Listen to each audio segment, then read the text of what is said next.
All right, hi everybody. We're going a little bit early because we have a very special reason for it, which I'll tell you about in just a few moments from now. Our final speaker for the conference, Duncan Roads. Now, thank you very much. Right, want to give him a bit of applause now? Okay. There he is.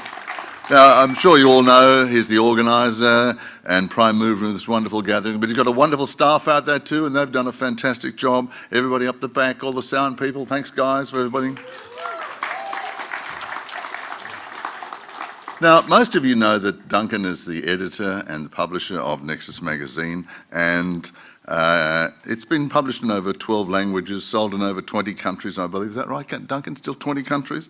And, oh, look, incredible. And back in the United States again. But I wonder how many of you know Duncan Roads, the man? I managed to prize a few details out of him a little bit earlier, so because Duncan this is the first time that somebody else has emceed, and I feel so privileged to be able to do this because Duncan, as anybody who's been to Nexus conferences knows, Duncan is always the man up here, but this time he's having a bit of a rest and he's had enough on his plate in the last few weeks anyway, so that's great. Now, Duncan was raised in Tasmania, describes himself in those days as a young bogan who was always asking questions. Well, nothing's changed there. I mean the questions. Duncan's always been an environmentalist, and he's pursued the spiritual path for many years with an open mind. He started the magazine Southern Crossings and ran it from 1981 to 84 before he moved to another magazine called Simply Living from 84 to 88. Nexus magazine had already started in 1986 by Ramses H. Iana and Jenny Elf. And then Duncan took over the reins in 1989. Now this makes a total of now, if you can do your math, 29 years. Now anybody who's an astrologer in the audience will immediately know that that is around about a Saturn return. Not surprising that we are doing a wonderful conference of this nature, because definitely a huge transformation here. On a professional note, I'd like to say that Duncan is probably the most knowledgeable person that I have ever interviewed. I've done many thousands of interviews on radio and TV over many years, but I know that I can just throw a question to Duncan and bang, he's got that incredible knack of being able to come up with the information and spot on and just remember it. I just don't know how that memory of yours operates there, Duncan, but it's absolutely awesome. So now to Duncan's presentation. And well, we know because if you're here because of the presentation. But what I really need to say now is that Duncan is about to add a little bit on to his final presentation here. We're looking at the Out of Africa story, but Duncan wishes now to come up here and say more about the prophecy of the end of times. So please welcome to the platform now, Duncan Roads. Thanks, Barry.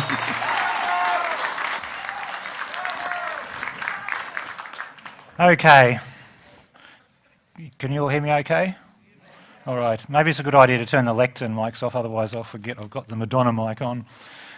They call this the Madonna mic because I think Madonna first popularised it. First time I've worn one, so. Okay, I need to just tell you some background about the conference here. I organised this conference with 8 topics in mind, and I set out to find speakers to cover the relevant topics.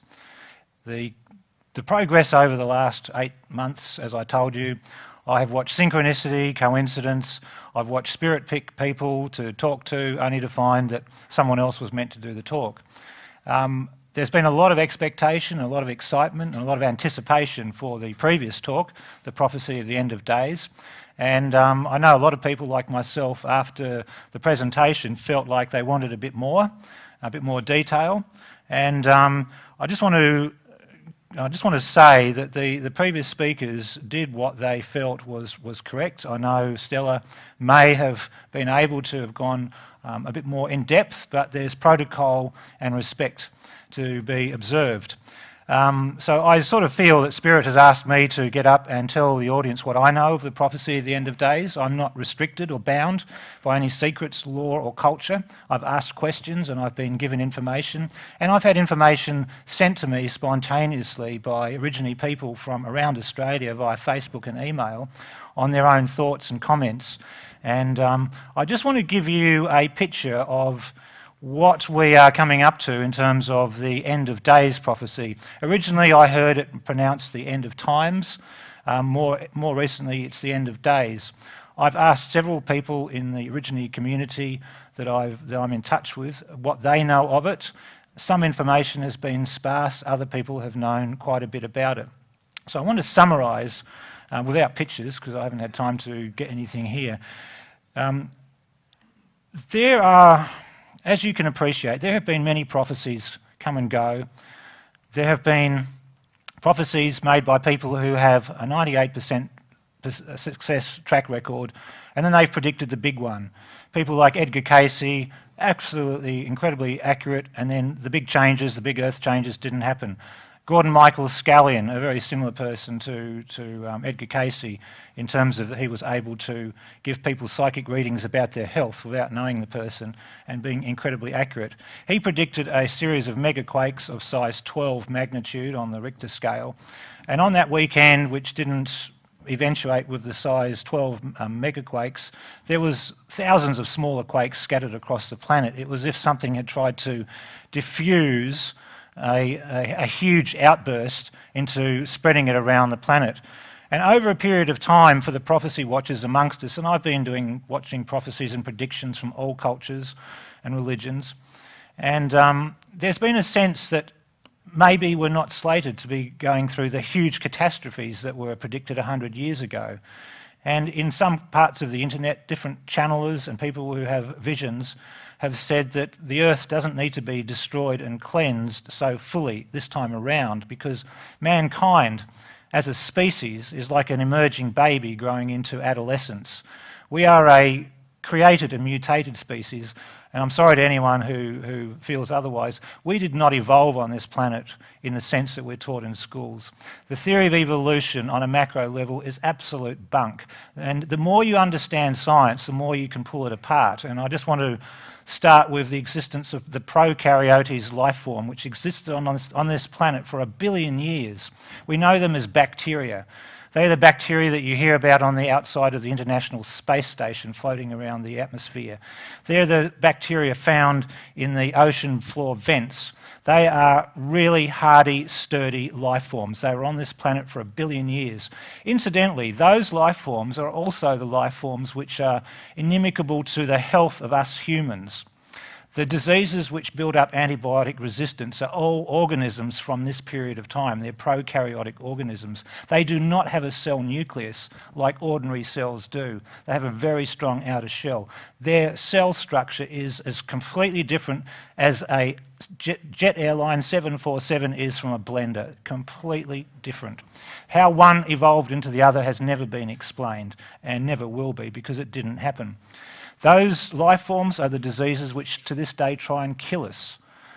Tuberculosis, the streps, the staphs, the borrelias, which is people are blaming for Lyme disease.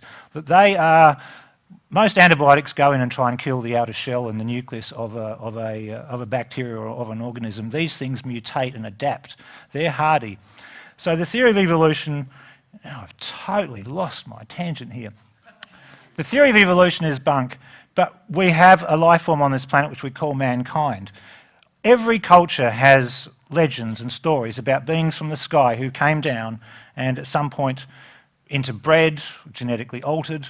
The general picture is there. The people who've tapped into channeled stories of Atlantis, there is definitely a period of Atlantis where they used their technology to do genetic engineering between humans and animals, and where you have these legends of half human, half animals.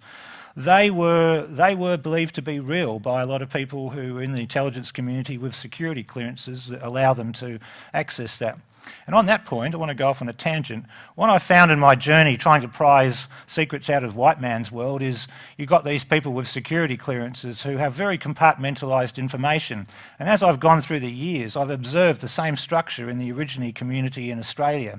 You have a very compartmentalised structure which keeps secrets. And the white man's culture uses secrets to keep power over us. We are enslaved because of the secrecy. We're told it's for our own good. And I sometimes feel that the Origine culture, its secrets have served it for a long time.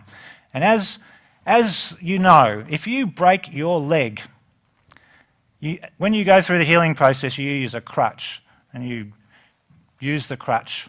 What happens if you don't throw that crutch away when your leg's healed? Your leg starts to wither and eventually it will become useless. Mankind needs to know that the structures we use, like the crutch, you've got to know when to grow up and throw away a structure which is now becoming binding and constricting. And it's not just white man's culture, but there are aspects of Origine culture which people need to go out and examine whether the laws and the structures which have caused them to survive for so long are now the very structures that are keeping them separate and apart and arguing. White man is enslaved by these structures, and we will be until we wake up and we stop being addicted to our technology and to our egos that come from this technology, this self-gratification technology. Getting back into prophecy and prediction, the generic idea that we are bound for a mass extinction, a mass upgrade, an ascension, in the Christian community they call it the rapture. There's a lot of energy from a lot of cultures focusing on this. And when people focus their energy, their fears, their hopes, their anticipations, things do happen. What's going to happen is definitely unclear, but something big is going to be happening within your lifetime, and I suspect within the next 2 years. In terms of the detail of it, it's interesting to see the sources, and it's interesting to see the timing of the information. People who had channels and visions from 30 or 40 years ago, when they revisit those experiences, etc., they feel that time has changed. They feel that the rate of time itself is increasing. And to get down into some details, one of the things that interested me first when I heard about the Origine prophecy, the end of days or the end of times, is the fact that, depending on which date you want to settle on, whether it's 120,000 years, 100,000 years, or longer, from those who I've spoken to, there has never been an end of days prophecy since the last end of days prophecy. The last end of days prophecy must have been an incredibly long time ago because whales were one of the dominant species on the planet. And just like some humans, when they have a near-death experience, are invited to come back and help, or they can move on to other realms with no qualms or guilt, it is believed by many people in many cultures that the whales elected to, or some of the whales elected to stay in our oceans to help the growth of the next species on this planet, the next class through the school called planet Earth, which is us humans. There is great evidence to suggest that we are a created and mutated species which was used as slaves, as fodder. We emit in our daily lives thoughts and emotions. We're encouraged in some schools of thought, like religions, to broadcast fear of God, fear of going to hell, which the Roman Catholic Church has held over people for 1,000 years and are still very powerful behind the scenes. Look at who you can't criticise out there in the world to see who are your controllers. The Catholic Church is one, and I want to say on the record, the Catholic Church and the Anglican Church and all the state-sponsored religions, Judaism, Hinduism, all of them, Islam, they have become entrenched, almost evil networks of pedophiles, Satanism and black magic at the top. At the bottom, they put out the nice people. Every church has got nice people. They put those at the bottom to do the healing work, to interface with the community. But at the top of that pyramid, those people are not nice. Not nice at all. Anyway, that's just my little rant. I like to say every public talk I can get, the Roman Catholic Church has become the world's largest international tax-exempt pedophile network. And it's time people It's time people took their power away from the churches and started demanding those churches be dismantled, the land be sold, and the money be used for better things, because it's... Anyway, I don't want to get off on a tangent on that. But yeah, I can tell you all sense it. Now, getting back to mankind as a fledgling species.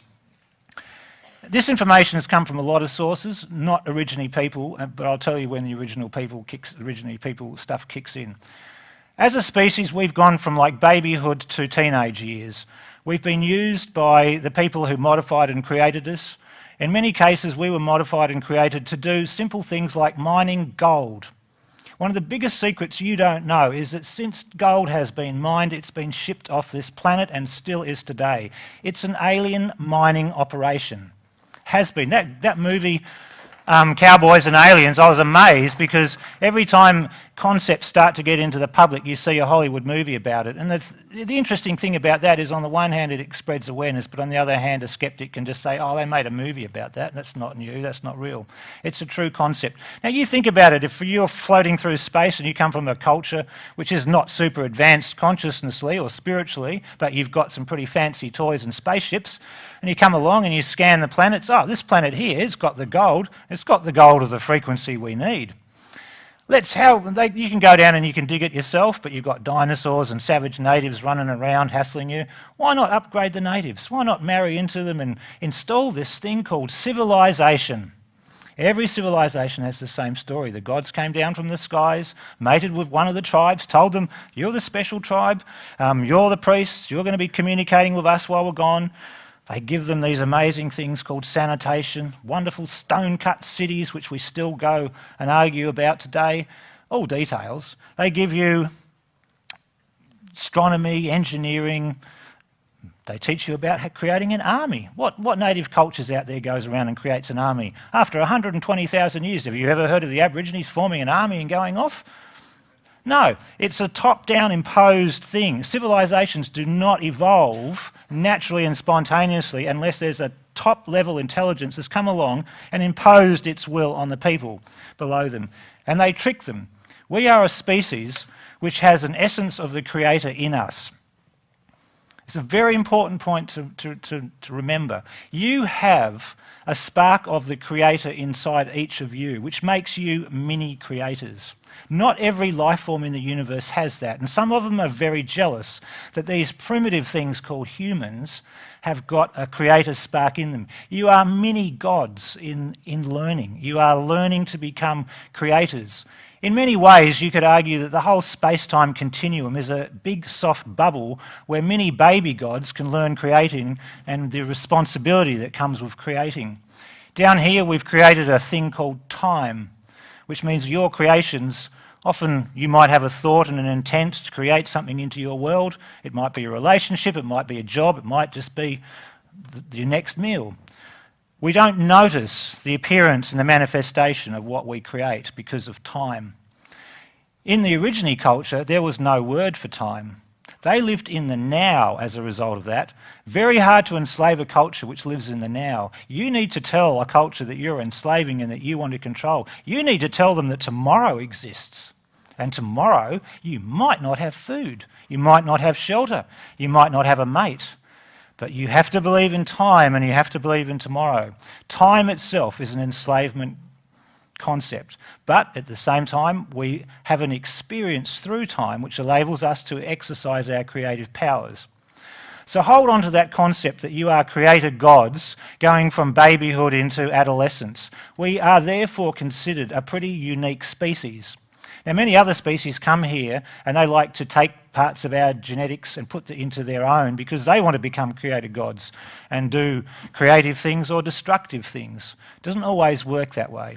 So somewhere out there in the universe, it appears, from consensus knowledge that I've rounded up over the years, that we passed some form of test out there. The gods withdrew over the last 10,000 years to watch what man was going to do with himself. Before that, the gods were in your face every day. Just like you see in the movies, it was not uncommon.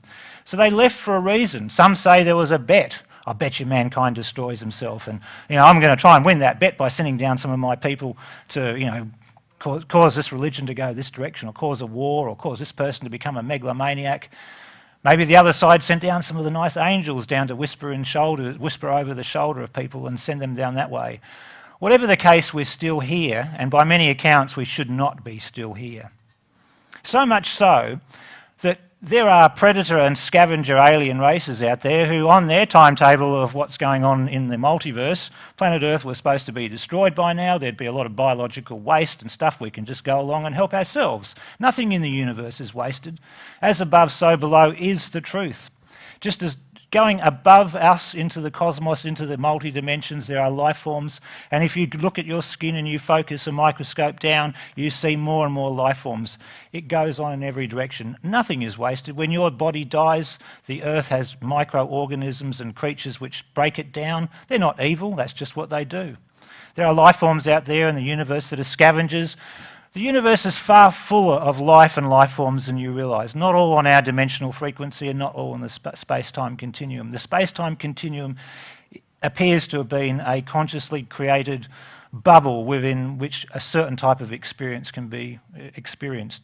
Now this concept that we as a creator species have been given a tick. This species is allowed to survive. We're going to keep these guys going. This is an experiment which is going in a direction we haven't done.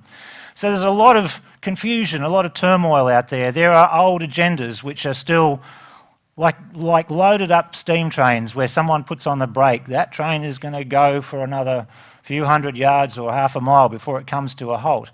There have been brakes put on agendas, and people at the top have made decisions which have reversed centuries or even millennia of agendas, while the people at the bottom, lower levels of the Illuminati who just do what they're told, they're not in the loop. There's a lot of confusion going on out there. These are the times where to listen to your heart and to your gut as much as listening to your head. These are the times when everything is going to go crazy. And this is starting to get into Origine prophecy. We're going to be facing times when you think people are mad. I mean, I think most of them are getting that way now in the city, but they're all nice people. I just define mad as different. But the type of madness which is coming appears to be something directly related to consciousness. It appears to be directly related to how consciousness experiences reality. Now, you've been all your lifetime used to experiencing reality via a certain way. Imagine a future which occurs where your experience of reality is different from what it is now. Imagine a world where your thoughts, fears and hopes are made manifest a lot quicker than they are now, to the point where you don't notice them. What if your fear was made manifest within seconds or minutes? What if what you were contemplating, imagine having a sexual fantasy about a person and it being enabled within 5 minutes. Imagine hating somebody. We are entering times where consciousness, where your free will use and choice of how you express yourself is going to really define the nature of how you experience what is to come. The idea that our solar system, our galaxy, our consciousness, there appears to be an upgrade coming. Just like on the musical scale, you can have note C here, you can go up an octave, it's still the note C, but it's a different frequency or a different wavelength or a different frequency of the note C.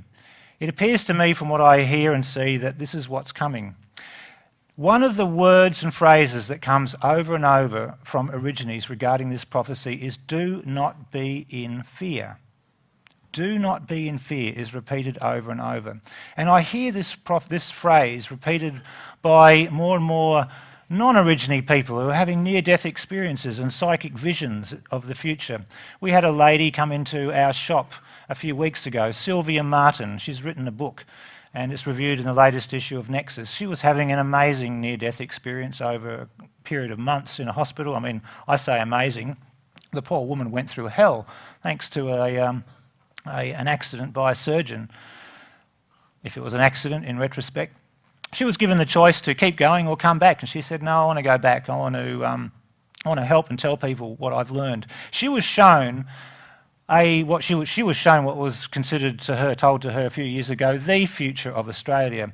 It's very, very coincidental with a lot of the other generic prophecies and predictions we hear. Interestingly, you recall that slide by Stella where you saw the great Artesian Basin in Australia, that big blue sea in there? Her future map of Australia looks a lot like that, except with a lot of the Kimberleys in the Northern Territory chopped out. She was shown the waters rushing in. In her vision, which I'll tell you, and you'll read in the next issue of the magazine, they took her, the angels or the guides took her out of her body and they positioned her up near the North Pole of the planet, and she was up above the planet looking down at it, and she saw volcanoes erupting suddenly through the ice. She figured it was the North Pole or the Arctic, and she saw like a zipper of volcanoes erupting one after the other, like a zipper going down and the land parting. Going down the west coast of the United States, starting in Alaska, going down, she saw whole parts of California going into the ocean, sending tsunamis across our way. She saw tsunamis hitting the east coast of America. She couldn't see what was causing them. She was like, oh my goodness, look what's happening. And they said to her, look, Australia is not immune, come and have a look. And they positioned her about where Papua New Guinea, Indonesia is, up in the air, so she could see down in the distance. You could see Tasmania over there, New Zealand just over there, and she watched waters rush in, basically in through the Gulf of Carpentaria, going down into top of South Australia, taking out a chunk of the Kimberleys. I've looked at a lot of maps to try and work out whether Pine Gap was taken out by her vision. Not sure, it's touch and go. I'll show you on the map when I flash up on my talk. And why I mention hers is what her phrase is exactly the same as Origine's. The guide said to her over and over, you must tell people, do not be in fear. She's not saying don't be scared, do not be in fear. The wording suggests it's a state of consciousness you must not be in if you want to survive or get the most out of what's to come. The Origine prophecy, based on people I've spoken to, suggests that if you are in fear, you're going to really reduce your chances of survival or maybe even riding the upgrade that's coming along. I want to talk a little bit more about the upgrade. I don't know where we're going to get to challenging out of Africa. I just want to talk about the upgrade because there's an extraterrestrial component to this that not a lot of people are aware of, and I've been following it for a while. One of the reasons a lot of the extraterrestrials come here, and look, they talk to humans. I can't begin to tell you what's in my head compared to what's in the public domain on the internet about UFOs. In Brisbane, there are scientists, Australian government scientists, who are regularly visited by humanoid aliens who are teleported into their lounge room in the 1960s and hold very technical discussions. A lot of mankind's technological boost has been assisted by non-human sources. Lots of non-human sources working together. I could do a lecture just on examples of humans that have been inspired, right down to the guy who invented the biggest telescopes we've got. 100 years ago, before anyone heard of aliens and stuff, he would get to a mathematical problem when designing his super telescopes. This is the Mount Palomar Observatory type stuff. And he would go to his room and he'd think, oh, how am I going to solve this? And a little green man would pop into existence and hold incredibly complex physics equations about lens curvature and all sorts of stuff. And he'd write it down and it would be the breakthrough. And after all the breakthrough was put in place, this scientist went and admitted himself to an insane asylum for a few weeks. How can a little green man tell me such scientific information? I mean, the examples are so numerous. Getting back to the extraterrestrial interest in us, there is a lot of extraterrestrial sourced information coming through over the decades which suggests they know that planet Earth is about to go through an incredible transformation. And some of them want to take advantage of that transformation for their own species' benefit. It's like a heartbeat. Some of them describe it as a heartbeat that goes through the cosmos. And everywhere it goes, it lifts everything up one octave of reality, if you want to call it that way. When it lifts you up, your state of consciousness determines what you experience.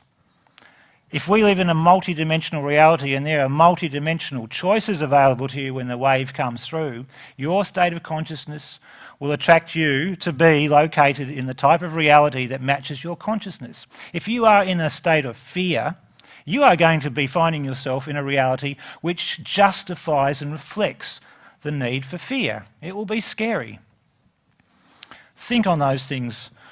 The other, I'm just trying to think of the rest of the aspects of the prophecy. How soon is it going to occur? Depending on who you talk to amongst the Origine people, I've been told that the first sign of the end of days prophecy was around 1947-48. I believe it was to do with atomic bombs. I'm not sure on that.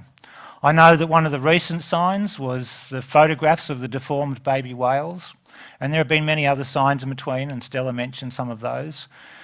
The Aboriginal culture, as you recall, did not record time, it did not have calendars.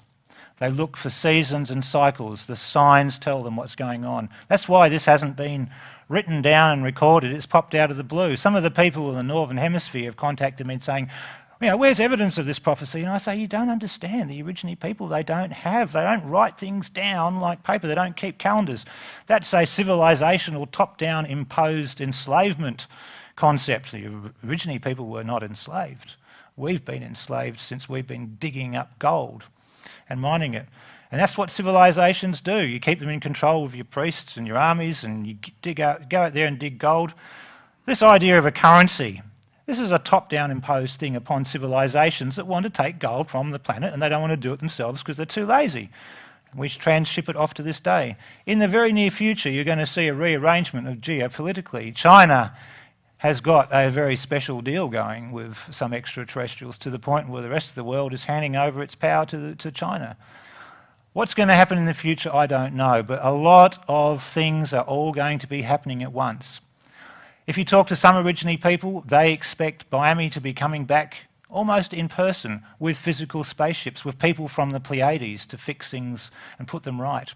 For a few years I dealt with some people involved, they were called the Rand Rubicon Revealers. These were all intelligence officials, very high security clearances. They were read into the extraterrestrial situation rather than just the normal geopolitical bullshit.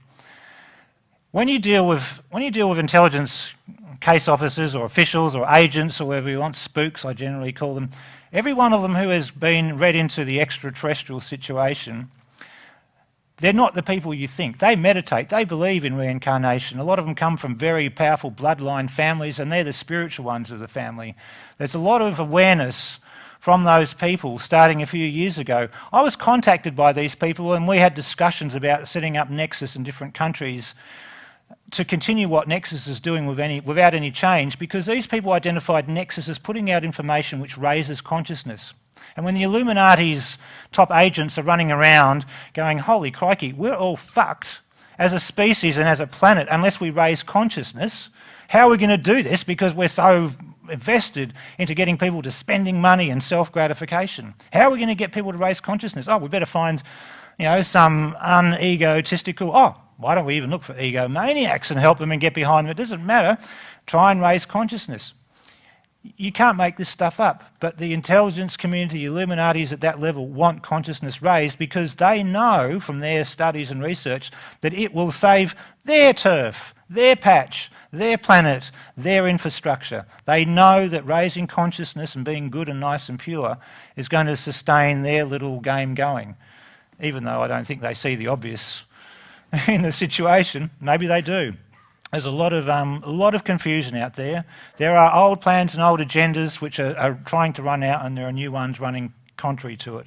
You need to be on your best wit's end, as some people would say. Okay, I think I've covered that bit.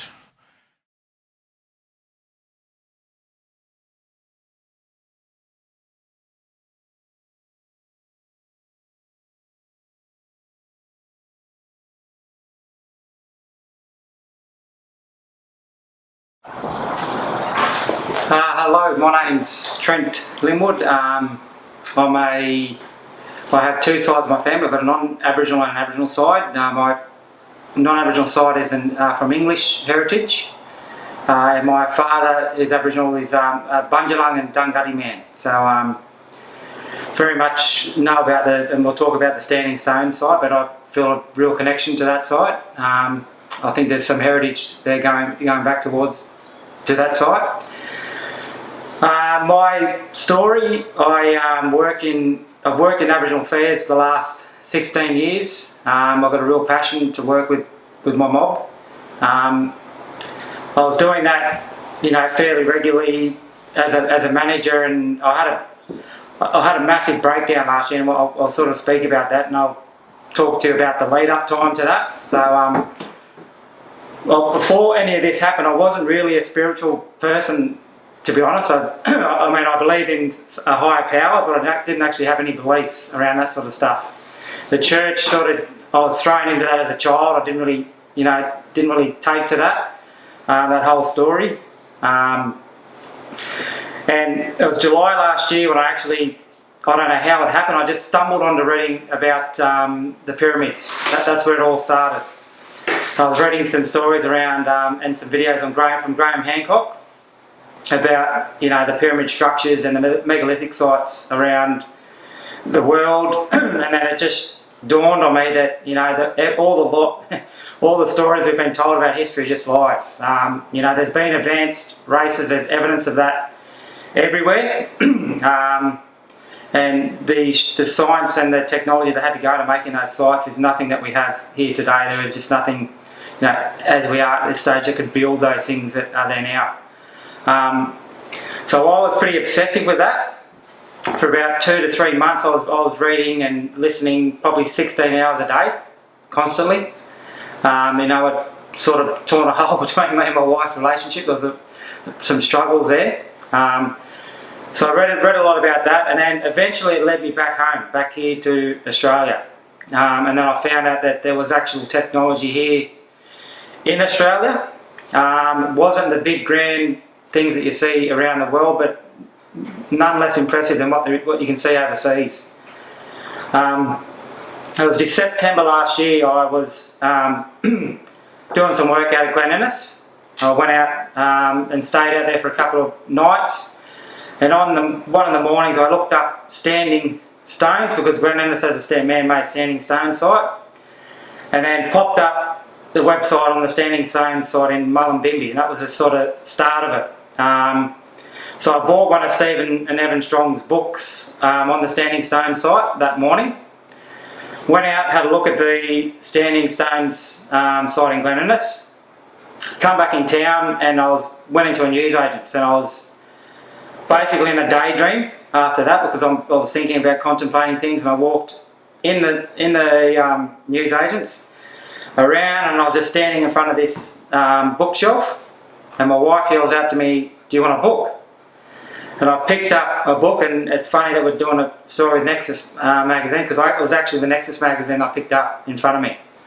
I've opened this book and I'm reading a story, and I go, yeah, alright, okay, I'll go and I'll get this book. And then as I went to the counter, a voice came in my head, and a very strong, I don't like to use the word voice because it sounds like you're mad, but it's like a strong sense or knowing that I get, and it says, go back and get the other book that's next to it. So I've gone back, put the Nexus magazine down, grabbed the New Dawn magazine, and the moment I flipped it open, there's a story from Steve and Evan on the Standing Stone site. So everything just lined up, and at that moment, I gave them a ring. Excuse me, and I rang Steve and said, look, something's leading towards you. This Standing Stone site, it's like I'm being called to it. And then we line up a meeting after that. So I got his contact details, he got mine, and again, then we went away. I think it was about another 2 weeks after that we had a face-to-face meeting. But in between that time, it was on September the 27th of September.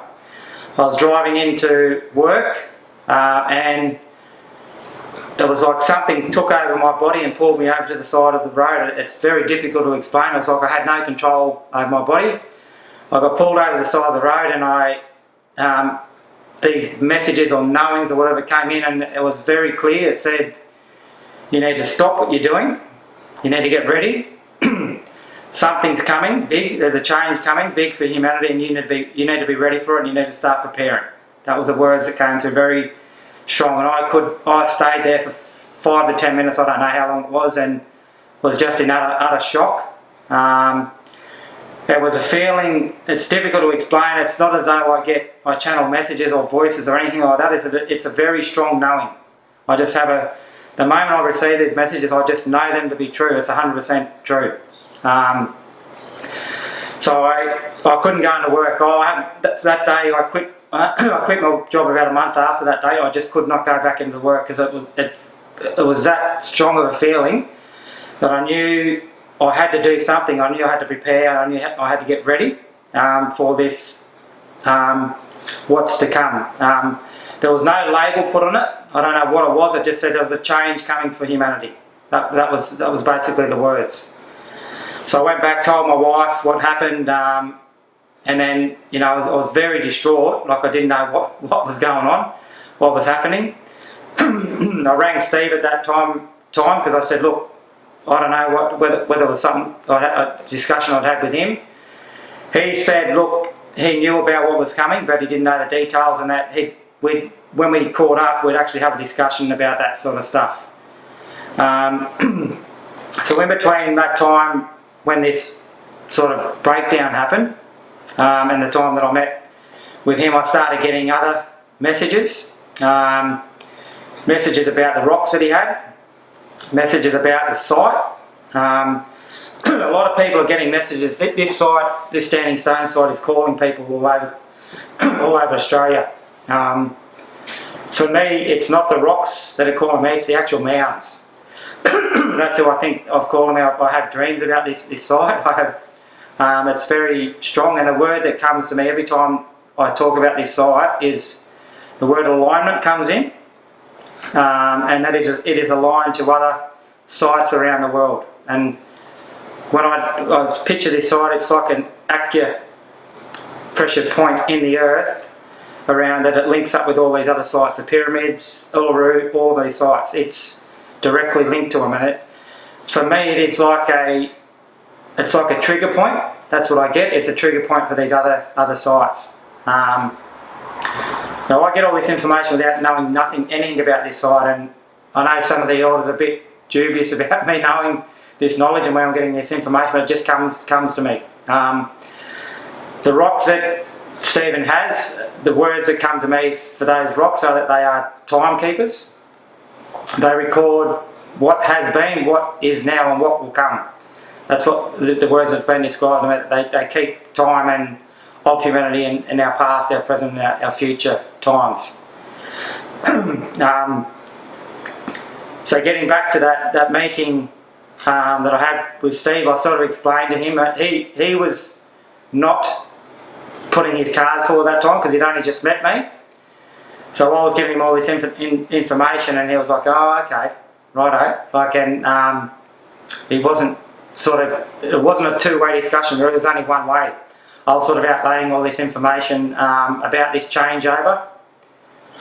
So the information that I had received, there's going to be a separation of humanity. That's the words. There's going to be a split of humanity. A lot of people are worried about what does that mean. What can I do to make sure I'm on one side or the other? The first thing I would say is that this is not punishment.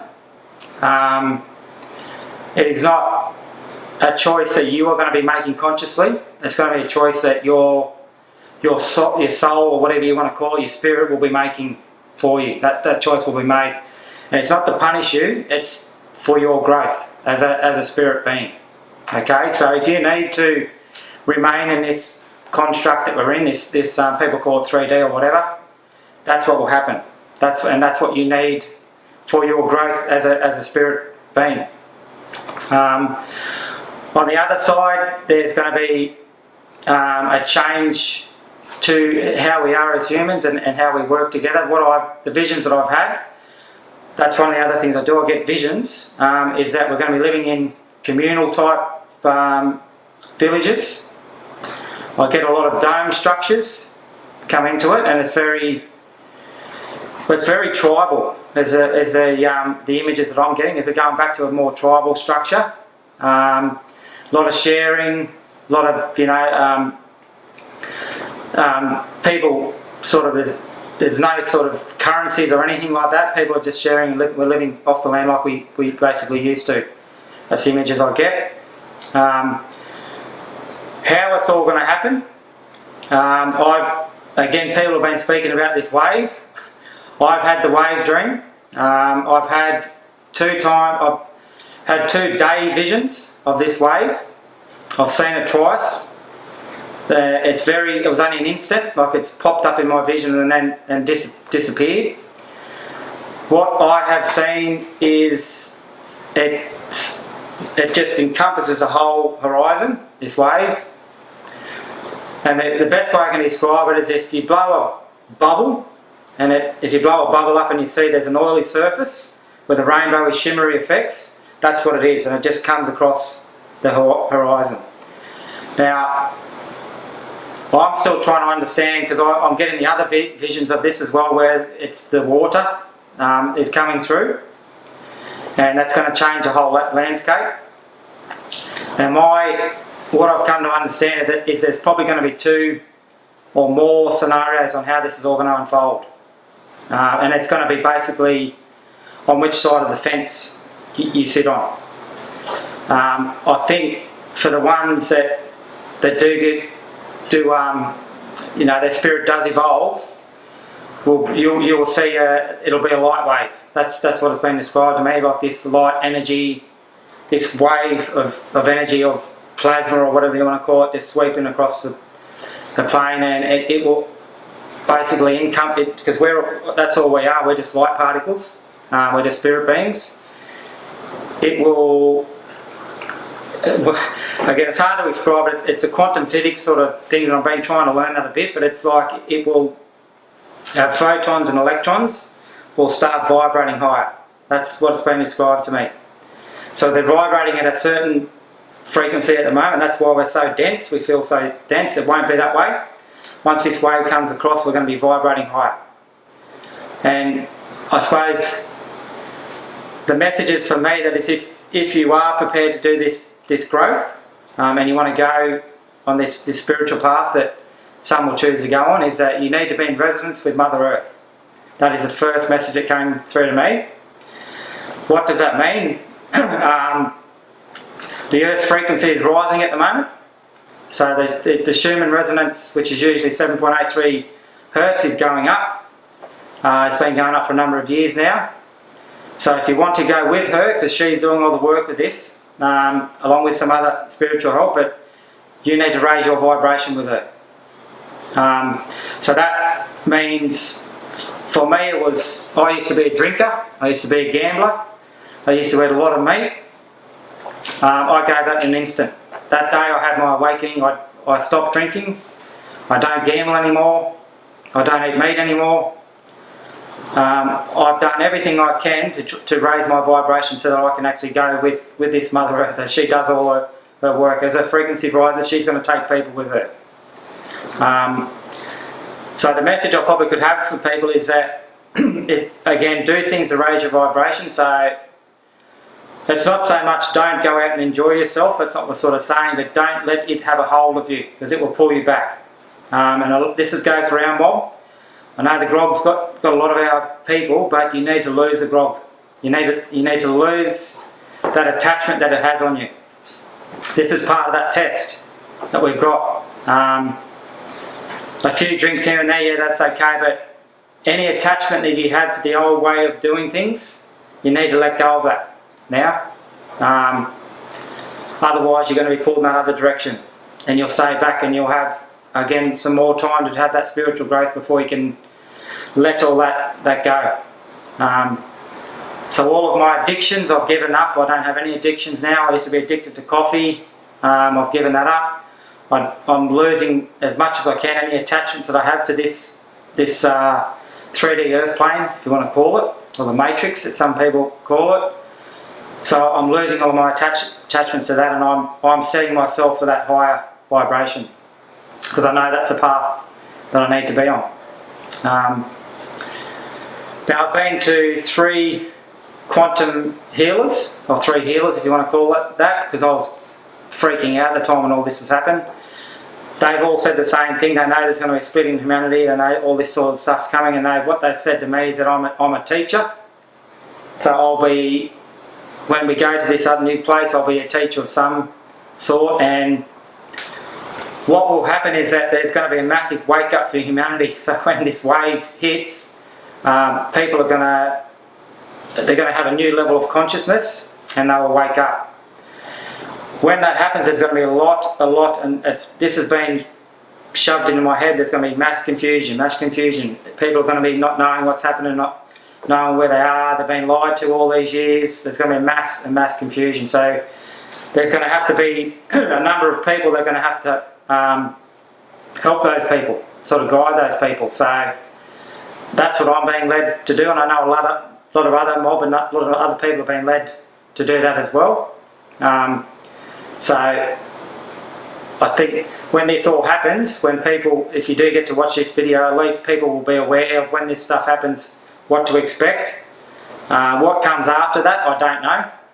I can only surmise what will happen. The only thing I do know is that this wave is coming. How long away is it before it happens? I don't know. Again, the words that just keep coming in, it's not too far away, it's soon. So I'm being rushed to do whatever I can to prepare myself. I'm preparing for both options. So I've got some supplies downstairs that if I need to move, if I get that message that I need to take off up the hills, I've got my stuff ready to go. Am I going to need that? I don't know, but I'm getting ready. That's what I've been told to do. I've already got an escape path lined up. I know where I need to be. So all I can say is that for people out there that are in fear, don't be. This has been coming for a long time, and death is not the end. So I mean, if you're caught up in this, if it is a water wave and you die, it is not the end. You're gonna meet up with your family and everyone eventually. It's not the end. It's just an end of this body, of this incarnation. So again, we're only light, we're spiritual beings, we're energy. We do not die. That's been made very clear to me. So if you can lose the fear as much as you can and just trust the process, trust that you will be in the right place at the right time. The other thing is to trust your instinct. So if you get this gut feeling that you need to move, I've had it a few times, it's a feeling of just absolute dread. If you get that feeling you need to move, you need to listen to that. So just, again, work on trusting your instincts and moving with that. What was the one? There was another thing I was going to say. Yeah, I can't remember what I was going to say now. The other thing people are worried about is children, kids, and where they're going to go. From my experience, they're already at that resonance. They're already at that level. They're going to go to where they need to be. And I think just people need to realise that they are their own soul. They are their own being. As a human, you have a responsibility to nurture and care for them. But at the end of the day, they've had many lifetimes. They've had many experiences. This is just one of them. So they will go where they need to be. Again, letting go of the attachment, I know it's hard, but the kids are one of the attachments as well. You need to free yourself and know that everything will be okay, and you need to trust in what's up there, into the spiritual one. They've got this handled. I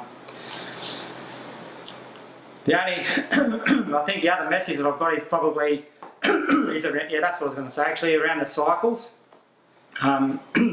People have been talking about this 26,000 year cycle, the precessional cycle, the ages, and they're talking about this golden age. For me, the message that I've got is that this is not another cycle. This is not another 26,000 year cycle. This is not another golden age. We are out. We are out of this construct. This is the end. We're being birthed into a new way of being. So people thinking about another 1,000 years and then we go back through this cycle, it's not that. What the message I've got is that we are out.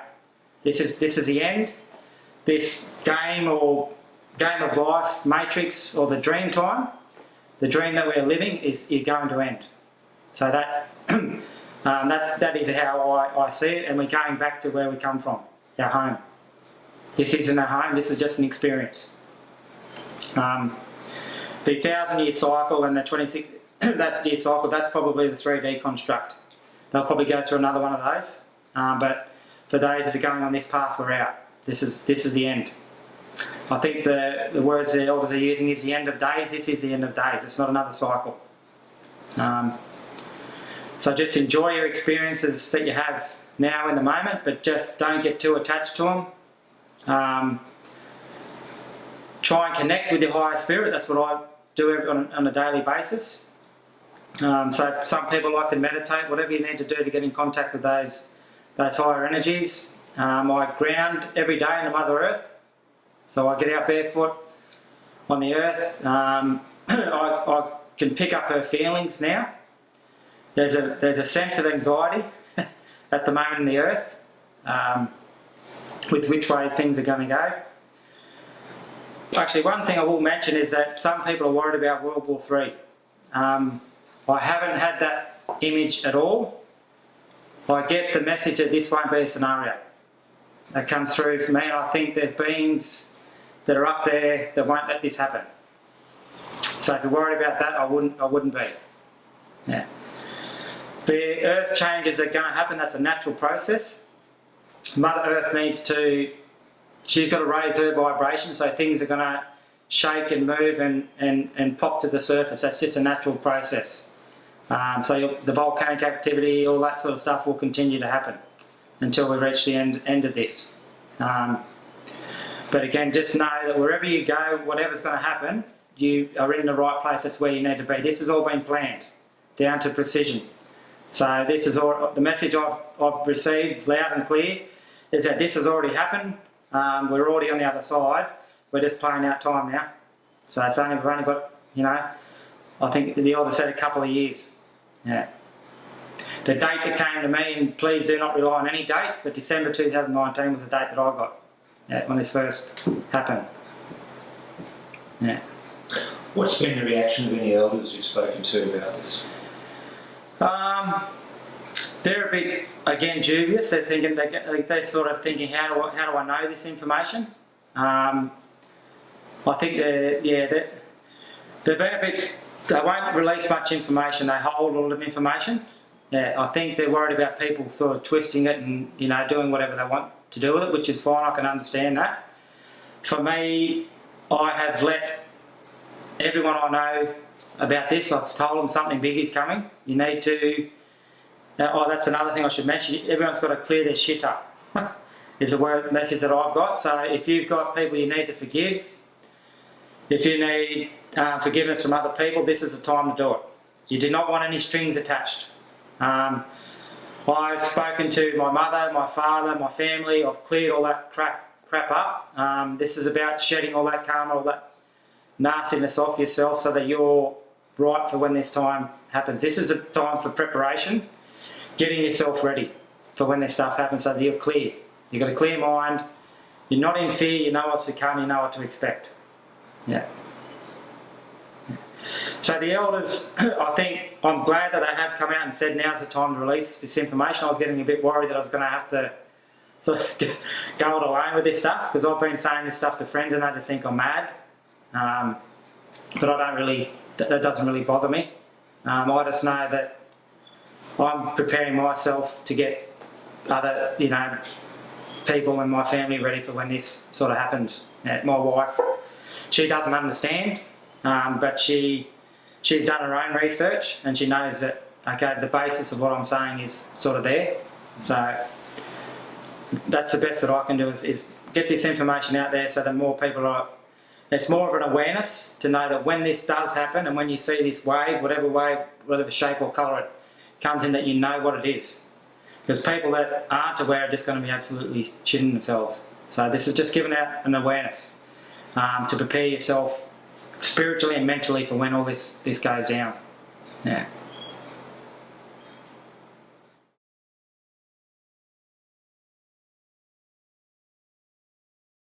I actually forgot to mention that, because when this sort of first, again, I was first going through that awakening stage, I was listening to a lot of Barbara Maseniak, and she's a channeler of the Pleiades.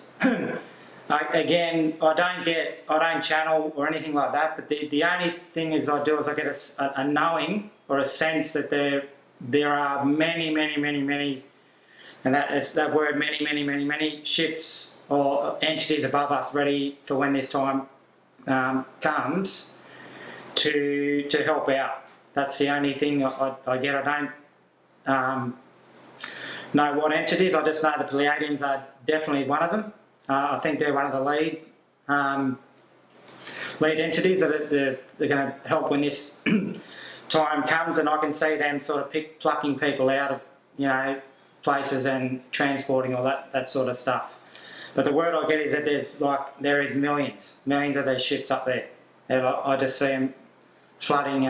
We just can't see them because of obviously vibrational differences. One thing I did want to mention also is there are a lot of these new age groups that are out there spreading this message of love and light and all this type of stuff. I'd just be careful with who you're mixing with. There are other non-helpful beings or people that are in those groups, infiltrating those groups and spreading disinformation. So just be careful with who you're listening to. I know it's a time where you're trying to search for information, you want answers, but just be careful with the answers and the information that you're getting. When you listen to this stuff, see if it sits right inside your gut. That's the bit in your heart, and just rely on you and your instincts and on what they're telling you. Like I said, there's a lot of crap out there, and they will lead you in the wrong direction to push you towards this other lower vibration, this lower dimension. That's not where you want to be. You know, you want to be, just follow yourself and where your spirits are guiding you. Yeah, I think with the Pleiadians, when the awakening happened, I just had this strong connection to the Pleiades. I don't know if I'm originally from there. I get this feeling that there's a connection there somehow.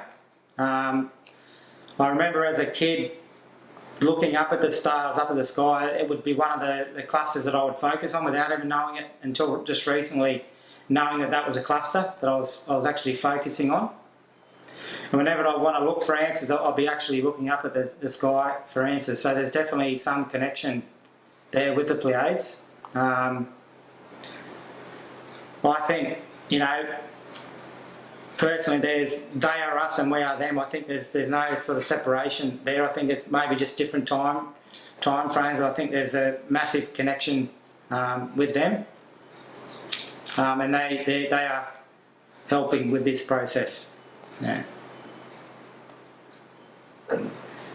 What I think, this is just me, and I've had this.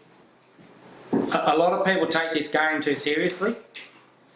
This is we come in as spirits into this construct this is like a role play, if you want to call it that. People take this too seriously. It's like a little mini test, if you want to call it that. We've got to actually hit a certain vibration, and we've got decisions we need to make, critical decisions we need to make. Is it going to be war, or is it not going to be war? And depending on that, will determine how this all unfolds. It can be a nasty way of unfolding, or it can be a more pleasant way of unfolding. I think at the moment, with how we're going, you've seen Trump and what he's doing with North Korea and that sort of stuff. I think the world's starting to settle down in terms of that war and that sort of stuff. There are relationships being built that never would have been made in my lifetime, never. It's all starting, and it's happening very quickly. I think they've got the message that we determine how this all happens.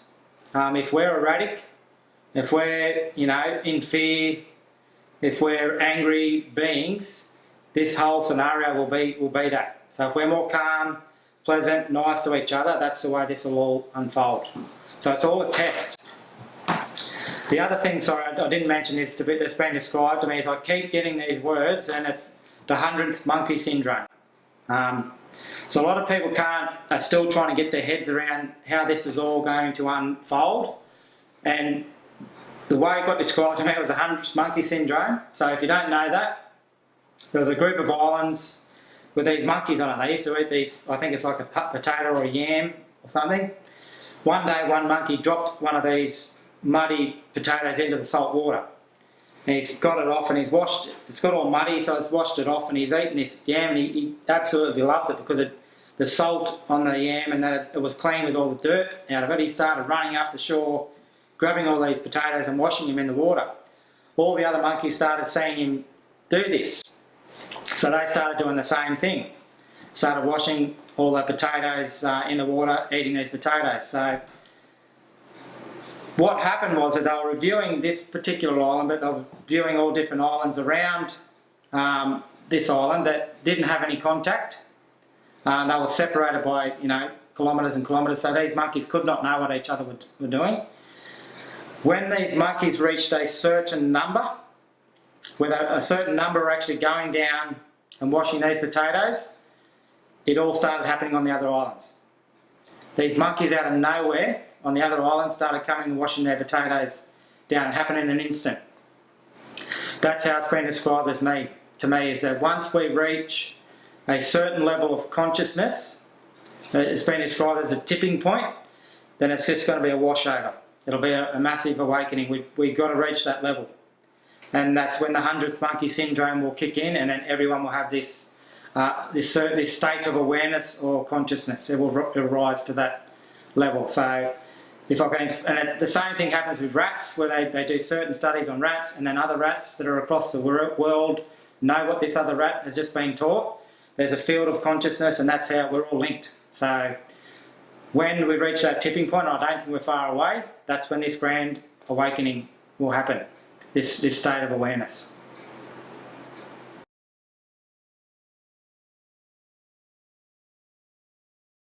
I don't see how it looks or anything like that. The only thing I get is a massive crack down America. A massive split, that's the only thing that I get. But in terms of the Earth, I just see it being, it just looks and feels different. If you've seen the movie Avatar, where it's bright and just colourful, that's how I see it. And it's very, it's just full of life.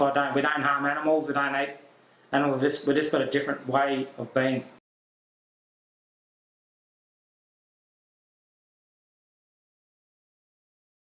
It's just free flowing. Yeah, I think there's all types of entities here, with us at the same time. I think once we reach, because we just can't, they're here now, but we just can't see it. Everything is here now in the one place, but it's just in different layers of vibration and constructs. I think once we get this wave of energy and we vibrate at that level, we'll be able to, this will all just open up and unfold.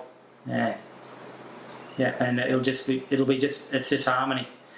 What has been explained to me is the need for incarnation stops. Once we reach the end of days, the incarnation cycle ends. We don't go through that process. I don't see death. I think it's, if you die or move on whenever you choose to move on. Yeah, and it's very much you choose your age, you choose what you look like. It's just, you become your own creator. Yeah, you can move matter, you can do all that sort of stuff. Yeah. And then if people get sick of that and the harmonious living, they go and they can incarnate again if they choose to incarnate. It's up to them. But I see an end of that process. Yeah. That cycle of incarnation ends. Yeah.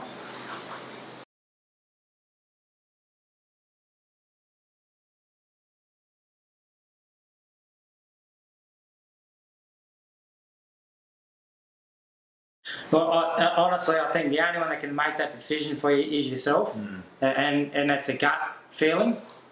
There's been talk of like a blue beam project or something like that, where the humans actually try to fake, these ships coming and all that type of stuff. Your spirit will tell you. You'll get a gut feeling that the test for you is to trust that or not. So you need to make a decision, rightly or wrongly, which way you're going to go. I think when all this happens, the split will already be made.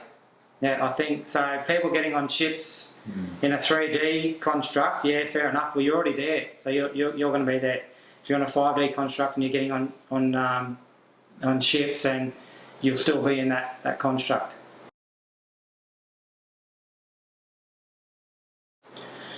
Not really. The only thing I've had is I've been to a higher council of beings and meditations, and all I see is just white light.